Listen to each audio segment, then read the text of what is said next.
कि oxygen cycle थोड़ी C complex है। हमने लास्ट क्लास में कार्बन साइकिल के बारे में पढ़ा। वाटर साइकिल तो बहुत ही सिंपल है कि बस पानी जो होता है वो वाटर वेपर कन्वर्ट हुआ और फिर बारिश हो जाती है, इतना ही होता है, या स्नोफॉल हो जाती है, यही तो है वाटर साइकिल में, और तो कुछ नहीं है। कार्बन साइकिल का भी हमने सीधा पढ़ा था। कार्बन साइकिल स्टार्ट होती है CO2 पे, कार्बोहाइड्रेट्स बनते हैं और यही कार्बोहाइड्रेट्स फिर दोबारा CO2 में कन्वर्ट होकर एटमॉस्फेयर में पहुंच जाते हैं।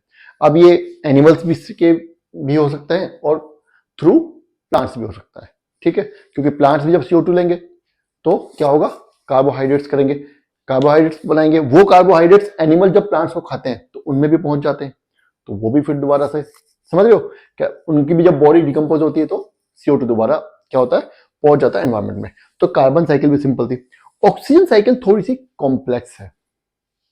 ऑक्सीजन साइकिल में क्या होता है कि एक तो ऑक्सीजन जो है वो अलग अलग मेटल्स के साथ पाया जाता है।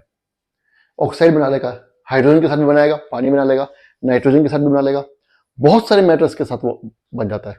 तो ऑक्सीजन जो वो किसी एक सोर्स से रिलीज नहीं हो रही, बहुत सारे तरीके हैं ऑक्सीजन की साइकिल के। और क्या होता है, सबसे ज्यादा क्या है कि सबसे ज्यादा जो इंपॉर्टेंट है वो ये है कि कार्बोहाइड्रेट्स का जो ऑक्सीडेशन होता है, कार्ब्स जिन्हें को बोलते हैं, उनका ऑक्सीजन जब होता है प्लांट्स में, बेसिकली सबसे बड़ा सोर्स प्लांट्स ही है ऑक्सीजन के लिए। मैंने आपको लास्ट क्लास में शायद बताया भी होगा कि ऑक्सीजन कैसे आई थी। ऑक्सीजन कैसे आई थी अर्थ पे, सबसे पहले इस इनिशियल एनवायरनमेंट में देयर वाज नो ऑक्सीजन, ठीक है, ऑक्सीजन नहीं थी। क्या वो वल्केनिज्म हुआ, जब वल्केनिज्म आई तो